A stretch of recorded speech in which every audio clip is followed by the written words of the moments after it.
Hi, everyone. Thank you so much for joining. Happy New Year. This is Susie Church Brown. I am here with the For Women Talking. I am here with Lisa Tilstra, Hillery Midkiff, and Morgan Loosli. And we have a very important topic to talk about, but mostly just Happy New Year.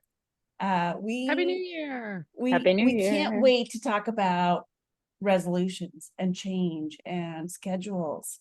And this is a lot more fun than you think it will be because that sounds really rigid. So, ladies, what do you do when it is New Year and you think about reflecting on what is working, what is not working, and what maybe you want to think about changing? I have a reflection process that I think I maybe I didn't create it, maybe I learned it from someone else. It's been a while, so I don't want to take credit for it if it's not mine. But reflecting on the last year, thinking about one thing that I'm proud of, thinking about something that I regret, if I have a regret from the year, and I take that regret and it's kind of jumping ahead, but I like to think about, okay, well, if I regretted this from last year, would this maybe morph into a goal for this coming year? So to turn a regret into a possible goal. And the third one is more of the mindset of self-compassion, because sometimes when I reflect on the year before, I can think about all the things that I didn't do and I didn't accomplish. And it's a moment of like, okay, practice self-compassion, because again, go back to the things that I did accomplish and the things that I am proud of.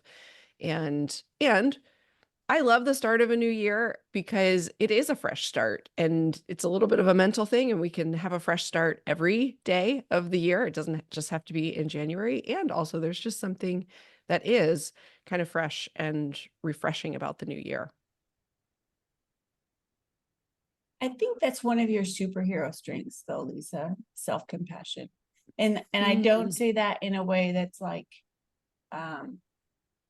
patronizing or anything, but I do feel like you have a way to see things that maybe didn't go as you imagine it would have, and be not necessarily okay with it, but be able to turn that into like a way that you can continue to move and continue to figure out a different way to succeed, which I think is really amazing, and a skill that I hope to at some point in my life emulate. But also, I think many of us don't have that sort of self-compassion in order to see what could be construed instead as a weakness, as some place to grow from. Yeah. Well, and I appreciate that. And I receive that, Susie. And I will also say that like, I call it a self-compassion practice, because it is an intentional practice and a skill that I did not have 10 years ago. And so it's a journey. I literally don't even know what self-compassion is. I'm trying to follow you, though. Because you're terrible, Hillary. Yeah. Really, I am just like, I hear her speaking and I know what each individual word means, but the application of it as a practice sounds daunting and terrifying and unknown. Yes. I'll just go ahead and be hard on myself for the rest of the year. But that's normal. Unfortunately, that is normal. Not necessarily just for Hillary herself, but it's like that is human nature. Hillary actually goes through all the past year's regrets and just keeps. She's like, oh, here's another one. Dwell in them for a while and then really beat myself up.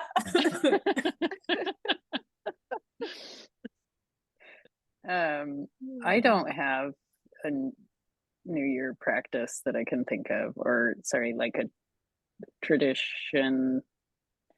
I don't.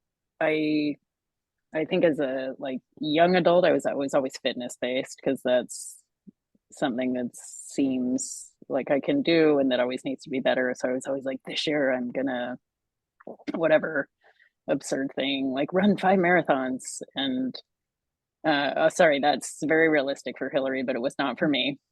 I ran I one beat and I was myself like, up okay, about the check. fact that I didn't run any this year. Yeah, Add to I my mean, list. there you go. Well, I'd like to dwell in those regrets with you. I'm sad for us both. I'm disappointed in you for me. But then anyway, yeah, I barely ever would do it. You know, I'd be like, never eat chocolate, or like, I'll never eat after 7 p.m. And I never did it. So then I was like, resolutions are stupid. And so my one practice is I don't make them. But I do agree that like there's something about this, like, okay, there is this, like, we all agree there's this new beginning to something, right? So like, why not? You can kind of rather than, as I hope everybody listening knows, I'm joking about Hillary's regrets, but that it is sort of like, forget it, like that's gone. We all just are like, start here and give yourself a new chance. And yeah, too often, Susie, it's like, give yourself a new chance to let yourself down because you didn't exercise every morning and you had a cup of coffee, or you didn't do dry January. And I think Dry I think January started there's on January 4th. or you haven't started dry January. January 4 is a legit day. Also, I like to Yeah. just put out there that I use the whole month of January to start the year. I don't like to do things on January yeah, I 1st. like It's that. a whole month of review and reflection. I like that. And like torturing myself over what I didn't accomplish. So I don't want to. I don't want that to be one day. I want it to be a full month of really beating myself up. And Juan and I go through like a whole thing, which I don't really like anymore. I used to like be really it's not resolutions. It's like goal setting for the year. It's a whole exercise, and it's like you break it down simple. We used to have this very long conversation about, no, that's not a good goal. It's not smart. It's like stupid, easy. Like you can't measure it, Juan. And we would fight. Two program officers, constantly. Like, whoa, you stop. You just, how are we going to assess this? But now he's gotten really good at it, and I've decided I don't want to do it anymore. Just kind of like over it. I don't want to do goal setting. It's like he keeps telling me, he's like, when are we going to set a day aside? I was like, hey, I don't know. Next year? Like a marital offsite? Yeah, we're gonna do a marital offsite. And I'm like dragging my feet about it this year. But I think it's just because like nothing's jumping out at me this year. And 25 should be a big year. 25 is my lucky number. This should be a good year for me. Like this is a lot of stuff, a lot of pressure, a lot of things I won't have self-compassion about at a later date. But like I want to do 25 well. I've lost my desire to spell out what that looks like. And maybe it'll come to me by the end of the month. But right here, this first week of January, people are talking about resolutions. I'm just like, it's great for you. It can be a discovery process for you, Hillary. It actually sounds very exciting to discover what 2025 offers you, what you will do in 2025. Let it unfold and reveal itself to you. Will it unfold at my job interview on Monday? Maybe. Hopefully before Monday. I guess Maybe. so. I guess I have and problem isn't the right word, but maybe that's just what I'll go with. I feel like oftentimes resolutions come into like, this is what's wrong with me. So this is what I need to like create for myself during the course of the next year. And then I'll be perfect. And I feel like, and this is why I'm actually anti-resolution, because I feel like if we're not mindful and kind of like self-reflective throughout the year, it becomes this like gigantic moment of like, you're bad and you need to be this version of yourself in order to be good. And so, and not to say resolutions are bad or anything, but for me personally, I find them to be more of an underscoring of what I am doing not well, which I certainly do not need help with any sort of like figuring out what I'm not doing well. I'm abundantly aware of that. I feel like instead of like focusing on what I'm not doing well, I like to focus instead on what I am doing well and doing more of it. Mhm. Because then as you're doing more of what you are doing well, you don't have time to do the things that you aren't doing well. It's just kind of like, math. And so, anyway. I like that. am- I have a question. Can I follow up on that? Yeah, Are you done? Sorry, I didn't mean to I'm cut done. in. I keep Okay. going for a long time, but I probably don't need to. So Well, questions you'll have for another Whitney. chance. So let me prompt you with the follow up. So because often even the best of us who figured out either to make or not resolutions or to do a marital offsite to make goals, that if you have a Don't time love in that your word. past that Juan's going to think it's something else if you propose it that way. That Oh my gosh, you almost spit that all over. Sorry. When have you to focus on these successes, like when have you actually made not a resolution maybe, but and it doesn't need to be necessarily at New Year, but when you've said like I'm going to adjust this or change this behavior or this thing I do that I'm not happy with, or like Susie's saying, I am really enjoying this thing I'm doing. I'm going to do more of it, more of this practice or like whatever it is. How have you successfully implemented that to make a change? Because that's what I think is the hard part, right? It's like that if you're not making it like a practice or something that you do and actually return to so that you get good at it, you fail. And then you're just like, well, that was stupid. I'm not going to do a resolution anymore. Does anybody have an example right offhand? I have one too. I have an example. Okay, so let's start with Lisa's. It does happen to correspond with the New Year's resolution. This is the only resolution that I have ever made that has stuck. And I can't remember how many years. It's over 10 years ago, though, that I made this resolution, and that was to floss my teeth.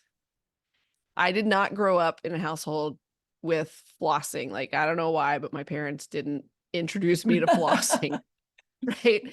So I'm an adult and I hate going to the dentist. And there's like tons of scraping of tartar and things like that because I don't floss my teeth.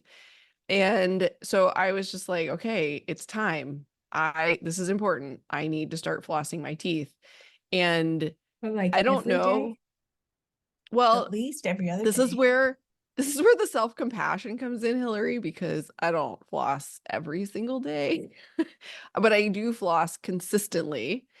And it is, I mean, it's a habit that I've formed over time. And it's actually really fun to be like, oh, that was like really small, minor one in some ways. And for some reason it stuck. And I think maybe it's how much I hate sitting in the dentist chair and having them scrape on my teeth. That was the motivation. That saying, like you have to like have the pain of change has to be like the pain of staying the same has to be worse than the pain of the change or something like that. There's some saying about that. But that is my one New Year's resolution that has stuck. So how did you remind yourself in the beginning? Like, because you have habits at night usually and in the morning. So how did you get floss in there? I mean, at first it was sort of that determination. Like there's nothing sexy about it.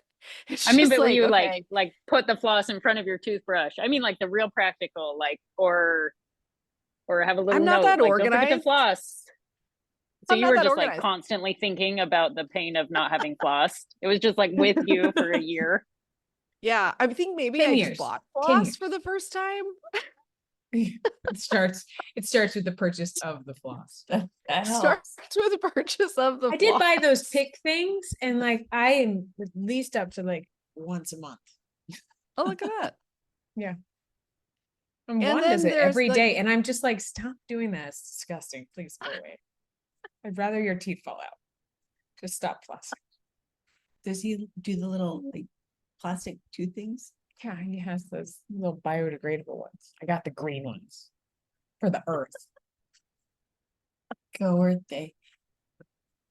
I mean, I feel like this is a very good example of one of those things that people tell you, you should floss. Everybody knows this, but it's until you set yourself up for that, like you buy the flavor you like and the brand that you like, and you put it in a convenient place or like, I don't know, all over the house or whatever. And then it's fairly easy to set yourself up for success with flossing, but you literally have to like take the box, pull out a string, and then do the thing, which takes less than a minute, everybody. So like you should floss. It takes less than a minute. Hillary. I also can I just add this, because I also want to say, like, last night I had to actually have a little conversation with myself, even though like this is a habit and I floss more days than I don't now. And I still had to be like, okay, I really don't want to floss my teeth. It's a pain. And I had to have a little conversation like that happened in the split second of like, okay, this takes like 30 seconds. Like, come on, just pull out the floss and floss your teeth. And I think that's, I put that out there because it's like, just because we make a change and we implement it, it doesn't mean it becomes a joy. Like some things I do because, okay, like I know it's good for my teeth and it makes me spend less time in the dentist chair. And I do want to keep my teeth. And my parents have all sorts of tooth problems and I don't want to have those down the road. So, and it's still hard. Yeah, I'm not gonna make any promises about flossing. That's My dentist, tell he's us your like, success story. when do you floss often? And I just say no. And he's like, what do you mean no? I was like, I don't floss often or ever. He's like, Just totally what's wrong with unrepentant. you? I just don't like it. I just don't. Anyway, I try every once in a while. I get bored, or I eat a mango. If I eat a mango, I'm gonna floss. Because You're there's buying the wrong mangoes. fucking mango. Yeah, you are. If you have to, if you're But- getting mango hairs in there, you've got the wrong But I will say one thing that worked for me, right before I turned 30, I wanted to become a runner. And in my head, I was like, I want to be a runner. Like I want this to be part of who I am. And I bought me a race kit, like a running shirt, like a nice one, a really nice one. And I bought the pants, I bought a really expensive watch, and I like laid them out on the sofa in our bedroom for a month. And I walked past them every day and I was like, I'm gonna be a runner. Just not today. I'm not. I had to like look at it for a month. I had to like will myself to want to be it. And I like everything was ready. There were no excuses. All the stuff was there. I just had to put it on, lace up, and like run out the door. But I really dwelled on it I wanted to be like all in. And so one kept trying to pick it up. I was like, just, I'll get there. Like just leave it where it is. It's a flat runner. That's what it does. And eventually one day I just put it on and then it just kind of became part of who I was. And you're like Forrest Gump and you never stopped. Like yeah, I still don't love running. Like part of me hates every step I take when I'm running sometimes, but it's I had to like buy into it. Like I had to see it every day, think about it, and then put it on like a uniform, like put it on like part of my persona. Like I had to buy into it, and it took a while, but I did it. But I think that's really important to be aware of your process. Yeah. Mm-hmm. I And like it. I think that How do I do that with weightlifting? you don't like weightlifting? No, but I need to grow muscles. I mean, and that's part of it. Like sometimes you just have to be like, all right, I'll swallow this bitter pill. But there is a process that we all go through for not just change, but like taking action. And I feel like being aware of what your process is, and that's a super individual process. Sorry. But that is like what works for me doesn't work for other people. And maybe what works for me for like one category of things would not necessarily work in another category of things. So I think it's like, and this kind of goes back to you, Lisa, and your ability to be self-compassionate and to understand like my process takes, 12 steps. I need to walk past that running kit for a month before I'm going to be ready to put it on. And that's totally okay, because I know at the end of my process, I will have that kit on and I will be running on the streets or treadmill or whatever. Flossing. Probably Flossing. And I think it's super important to be aware that like you have to go through all of those steps.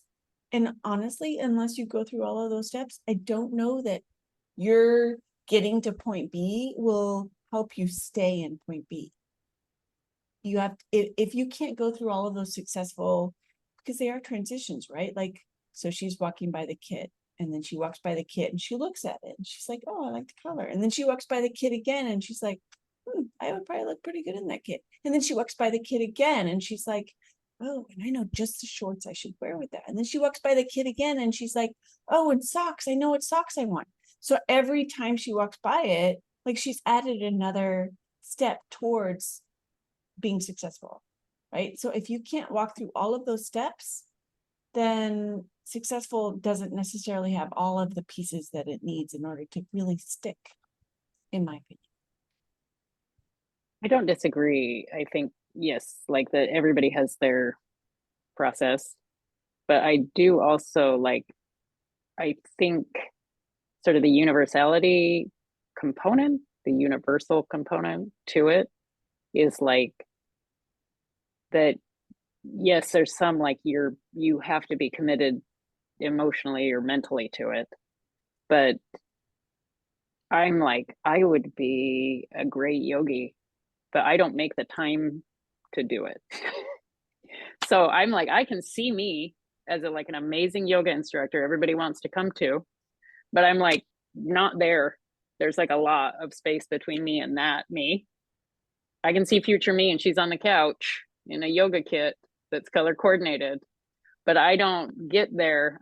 Thanks, Hillary. But that's what it's like. The actual thing that needs to change is like, I need to commit time to that future me. So how do you change the other stuff? Because everybody's busy. How do you change your actual life to get to that change if it's big? I mean, like, so flossing is 30 seconds, but like becoming a runner isn't. Hillary, you run for like hours on the weekend. Well, I want to say, I think the thing that I did thinking back on it was I was almost grieving and letting go of the things that were stopping me from doing that. Each time I passed it, it was like, well, no more going out and getting wasted every night of the week anymore. No more, working until 7 p.m., no more. Like I was like slowly letting go of all of these things that were stopping me from becoming a runner. Like that was the goal. That's what I wanted to do. And it was going to take me time to get there, but I had to like think of all the pieces that were going to have to come together and the obstacles that were in the way that I was going to have to find a workaround for. And I left that month of space to be able to do that and to chip away at it until there were no excuses left. I made the space and I was ready to put everything on and go and do that. And I think, yeah, you're always letting something go and you're gaining something else. So just got to figure out what those pieces are and what you're okay with letting go. Yeah. And if I can add this has been kind of rolling around in my head for a number of months now, but these things are hard, right? Hillary, you mentioned, that you should start lifting weights and building muscle strength, but like you hate lifting weights, right? I relate to that. And it's like some of these things, it's like, if you're going to actually get there and start lifting weights and do some sort of weight training program, it's going to be hard. And there are some hard things that are worth doing. And we live in an age where we want everything instantaneously. And we see all these people on social media who have already achieved X, Y, and Z goals. And everybody wants to like make these, here's a life hack. Here's a hack to building your muscle and building your strength and becoming a runner in, 2.5 days. And I'm just like, I call bullshit on a bunch of that. Like maybe there's some hacks out there, but like some stuff we just have to like work hard at and figure out, okay, well, what is going to motivate me? Is it going to be, I'm going to hire a trainer or pay for an app where somebody, you know, is going to be on screen and telling me what to do, which can be, I'm finding motivational for myself. Or joining a class or having a, you know, partner to do it with, or like whatever it is, right? And I'll add this on the end. I try to think about, I bring in my make life less difficult theme and say, okay, it's going to be difficult to do this. What is like one little thing I can do to make it slightly less difficult? Because it's not going to be, it's not something that's going to be easy. It's going to be difficult, but what is something that I could do to make it slightly less difficult? So I have an app that tells me what weights to lift and blah, blah, blah, blah, blah. So I don't have to think about a plan. It's just like, okay, it's still difficult for me. I still have to like push myself to do it. And also it makes it slightly less difficult. I do think it's useful to find those sorts of like resources or support systems. Like, why should you have to know what weights you would have to lift? Like, right? Like, why should you know how far you need to run, what your training program should be? Why should you know like what your diet, and by diet I mean like what you eat every day, what your nutrition plan should be? Like, there are so many amazing, super knowledgeable people out there that you can tap into. And maybe it's on YouTube, maybe it's on the internet, maybe it's like a real life human that you like have a conversation Susie Brown. Maybe it's Susie. Maybe But it's it's, Susie. there are so many people that you can tap into and just be like, hey, like I'm struggling with this and I want to achieve this. How do I do that? And they can help, you know, they can help you identify what might be your challenges and what might be your strengths and help you get from point A to point B in a way that is the least difficult for you, but also the most rewarding for you. And I feel like what we forget about all of these change processes is that at the end, there will be the reward in achieving your goal, sure, but also like feeling amazing because you have lost your teeth or you have lifted weights regularly and now you can do 25 push-ups or you can do your pull-up or you can run your 12 miles. And I know a lot of those are like physical rewards, but a lot of it is also like you feeling great, which is an amazing reward. Yeah, and I All don't right. want to confuse Cool. the physical with like the emotional, because I do think people end up doing physical things for the emotional piece of it. Like I don't run because I love running. I love running because it makes me feel like I'm capable of doing anything. Somebody gives me a hard assignment, I'm like, well, that's easy. I'm running a marathon. I'm sure it won't be an issue. Like the amount of confidence, you know, the emotions that come with these physical things, like it's just a conduit for maybe getting a little bit more self-confidence or a little bit more self-assurance, and that, you know, carries you through so many other aspects of life.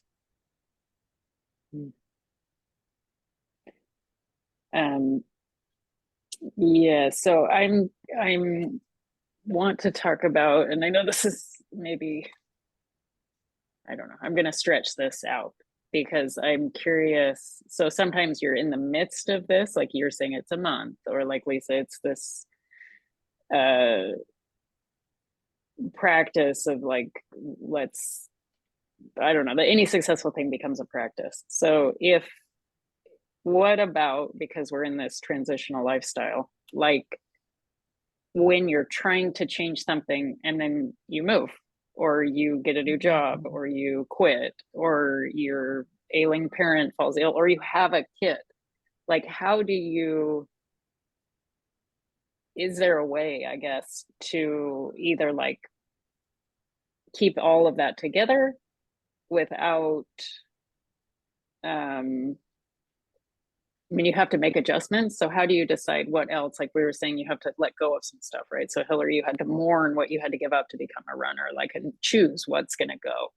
So when all of a sudden you're like, okay, my life, like, so I have moved this last year, and it's funny because I don't consider myself like a very organized person, but one of my friends was like, you're like so organized because you do so much. And then I was like, oh, I'm actually just like cluttered. Like, so I can be organized, but I try to put too much in the schedule. So she was like, I don't know how you fit all that in. And I was like, I don't really either. And I realized that she, looking at me, was like, oh, you're must be really organized, but I'm like, there's too much. And so how do you choose, if you're looking at your schedule like that, like something that it's obviously a limited amount of time, and there are some hyper successful people that only sleep for 4 hours, but assuming we're not addressing them because they all seem really successful and fine, we're addressing the people who need normal amounts of sleep and don't just like want to keep going up to and including 10 hours.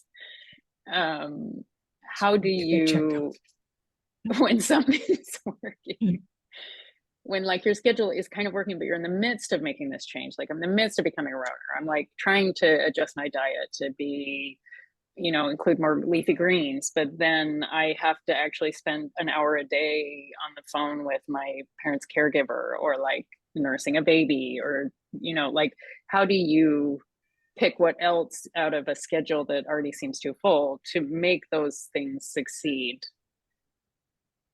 I don't know. Do you have any advice or thoughts on that? I mean, self-compassion is coming to my mind, especially during those transitions, because it's hard. It's really difficult, and things are going to be disrupted.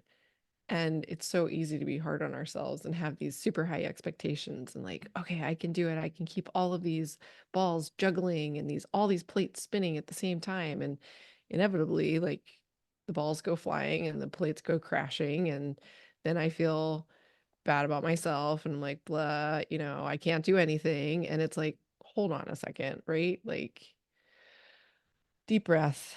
This is really hard, right? Like, and that's for me, that's where self-compassion starts, is for me just to like look at myself and what's going on around me and say like, this is really hard. I had a good friend in Bogota who gave me a piece of advice when I was about to give birth to Aurora. And she was like, you're going to want to do everything when your baby comes. You're like, oh, look at me. I'm like a mom who can do like 10 things at the same time while nursing my baby and like baking bread for the first time or something. She's like, do one thing well each day. Mm. That is it. Your goal is one thing. And maybe it's just like taking a shower, or maybe it's just, you know, you change the baby's clothes on your own for the first time, whatever it is, pick one thing and do it. And I was so annoyed with her when she told me this, because I was like, I make lists of like 20 things to do a day. Like, why would I just do one thing when I could do 20? She was right. I was wrong.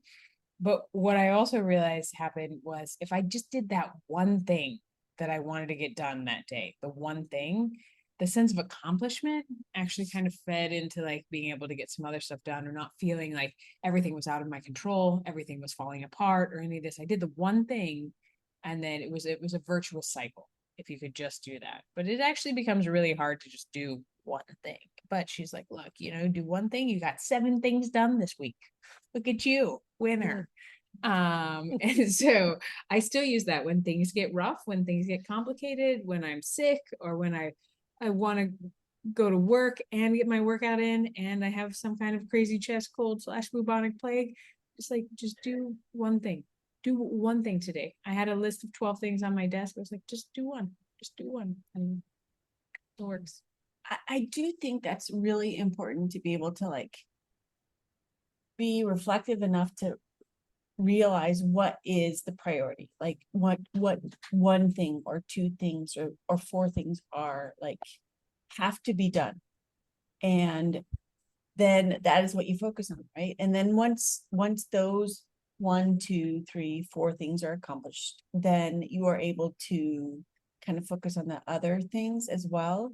And I think especially when we're in periods of transition where like you don't even know where you're going to buy lettuce, let alone like make sure you eat salad regularly. Like all of these things are the things that we deal with regularly as foreign service families. And we regularly have to like move. And then we as women generally are the primary organizers and caregivers. And so we have to like not only deal with our own priorities, but we have to deal with the priorities of our kids. And then what is not necessarily work related for our spouses. And so it all becomes honestly kind of burdensome. And so then we have to like handle their priorities as well as our own. And so ours tend to take a back seat. So it's important to realize that like that is what the timeline will include until everybody's in their normal space. And so Lisa's self-compassion is so important here, because if you are not able to be okay with not necessarily achieving all of what you want to achieve, but you've helped your important people achieve what they want to achieve, maybe that is the goal. Maybe the goal is like, today, my goal is like my little people and my big people will all, I don't know, find their shoes and their pants today, and they will all get to like point B, be it school or work or whatever, and then they will get home and I will feed them something that includes a protein and a fiber. So that is my goal for the day, right? Like, so it's really important to be like super realistic about what you can accomplish and what you have the resources to accomplish and what you have the time to accomplish. I'm not like with Hillary with the 10.5 hours yet of sleeping, but like I need a lot of sleep. I'm not going to do the 4 hours and be the superhuman and, have woven a quilt by the time all of my people wake up in my new home with like yarn from who knows where, right? There are people that accomplish that, and yay, and that's amazing, but that's not me. So I have to be really realistic with what my accomplishments can include. And then if I don't achieve that, like, well, what did I achieve? And be happy about what I have achieved. Not just okay with what I have achieved, because that kind of sounds like, the pat on the head, like, oh, good job. Yay, good for you. But like actually proud of myself for having achieved with whatever that might include. Can I ask, so that's another part, I think, is to make sure that the thing you're choosing is something that either brings you joy or that you're proud of, right? And without saying too much, I'm not particularly enthralled with my current work situation, but I don't want to like quit on it yet. But I also am like, I don't know how long I stay trying to make it feel worthwhile for how much time of my life it's taking. And I know a lot of people, that sounds so whiny and entitled to be like, and so I might just quit, because I understand that a lot of people aren't in a position to consider that as an option, right? But there also are, I'm seeing all kinds of things as I've Google search, which is the appropriate way to find out the answers to these important life questions. What does one do if one isn't really loving work? AI, should I just become a giant AI brain and be like you? Is that people are like, find a different job. Like there's so many choices, right? But so in that as the example, like when you're saying what, I have this time and I need to choose something that will make me feel okay or happy, and it's limited, and what will those things be? How do you, I don't know, like how do you do that? How do you choose what is the thing that is making me happy? Do you have a self-reflection practice that is helpful? Do you journal? Or you like, what is it that you do to help you figure that out? Anyone have a comment? Or that's a great question, but I also feel like that takes a lot of ability to be self-reflective, which isn't necessarily everybody's ability or strong suit or skill. But it's also, something that you have to ask yourself regularly. And this is why I think it's important to ask these sorts of questions of yourself regularly, because like what is very true right now on January, what is today? Early January in 2025 is not at all the same thing that was true for me even in July of last year, or certainly the year before. So checking in regularly, I think, is super important. I am a lazy, like self-reflective person. I do not write anything down. And I'm always like, oh, I will totally remember this because this is an important salient point, which is not at all true either. But I do think that that regular checking in is important because then you will know this is important to me, whatever this is. And then if your job does not help you or feel this, again, whatever this is, then what did help me feel that? Again, this. How did I feel that 6 months ago? How did I feel like 2 years ago? And if you are able to like tune in regularly and ask yourself that regularly, that answer will be much more available to you than if you just ask yourself that once, this early January 2025.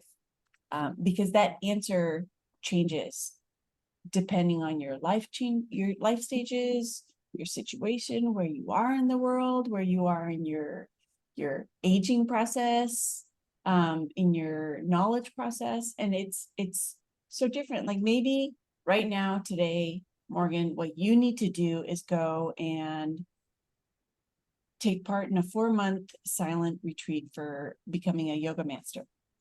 Maybe that is what will bring you joy and self-fulfillment. But a year from now, you need to go get your MBA, right? So it's so important to be able to understand what it is that brings you fulfillment, because that changes so frequently. But it also like rings true because it all kind of underscores and supports the same sort of you-ness. Right. It definitely is a series of underutilized degrees and certificates that tracks with my I don't think past. that's where Susie was going with that. I think we're all What? gunning I for should you become to a become a realtor? yogi. What else? No, Guys, I know have that's to not what you're go saying. soon. I think that's true. Just give us some wisdom, Hillary, before you leave.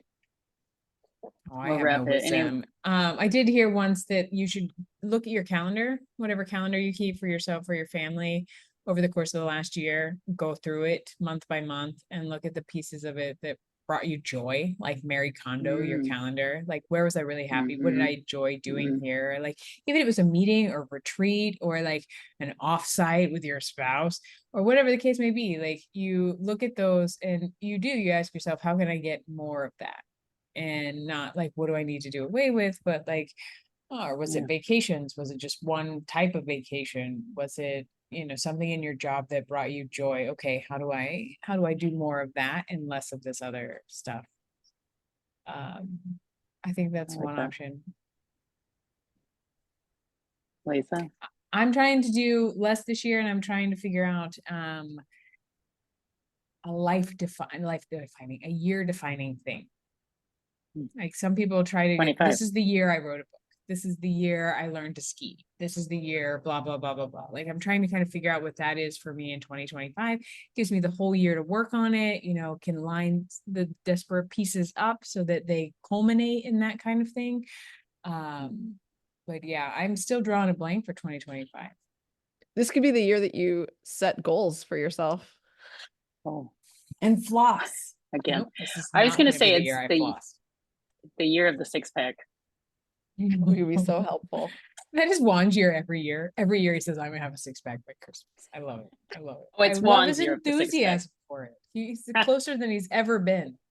But he will be that 70-year-old Dos Equis guy with a 6-pack. I know it. Doing the chair. Does anyone else get the chair yoga videos on YouTube? All I have to do is like pick my knees up, Susie, and then I will have a 6-pack right here while we talk to each other. All right, guys. I unfortunately have to go. I think. Lovely to have you. It's moving right along. Well, I Lisa, feel like do you have Keep us any? posted on your 2025? I want to know. How do you find it? How do you make it? What you want? What makes you different. happy? It's different at different times. What has worked for me? Sometimes I'm a journaler, sometimes I'm not. Sometimes like I am a coach myself, and I also like hire a coach to create that space for myself. And this last year, I worked with a coach for, I don't know, 7 or 8 months. And we were talking about 2025 back in like, I don't know, October, November.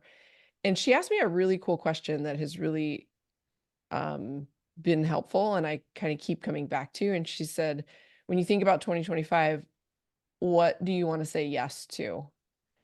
And it was really great question. I ended up, it wasn't exact things that I determined I wanted to say yes to. It was more like, I want to have this sort of feeling. I want to have this sort of energy when I say yes to things. So the things that I'm saying yes to, I want them to like feel a certain Hell way. yes. And it was, yeah, it was I really like nice. that And hell yes it's, energy. yeah, I do like, I think it, like someone said, it either has to be hell yes or it's fuck no. Like that's how you have to Beep. guard your time. That is how you Beepity have to beep. like think about it. Beepity Oh, beep. are we? And a thumbs up.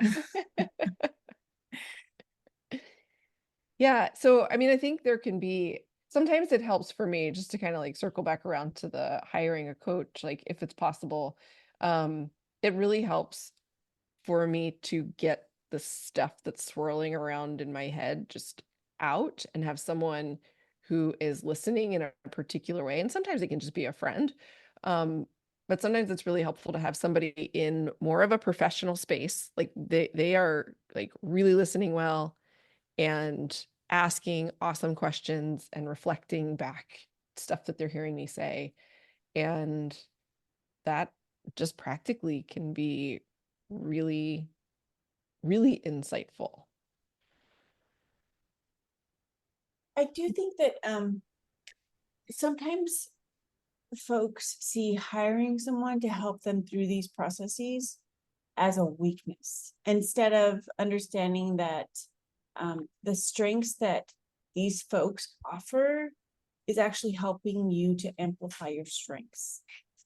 Because we can't see, if you're in the bog, in the mix, it's a little hard to focus on what direction to go to or what maybe to ignore or avoid, because all we see is what we're not doing, right? And this person is on the outside and they can help you really understand what the focus should be and what the direction should be and what works well. And so, and not to say that you need to hire someone on this call. What I'm saying is, like, there are people that have skill sets that can 100% help you to amplify your own strengths and your own skills, and to figure that out in a way that is much more effective than an individual might be able to accomplish on their own. So I feel like hiring a coach is not always the answer, but often helpful to achieve that answer.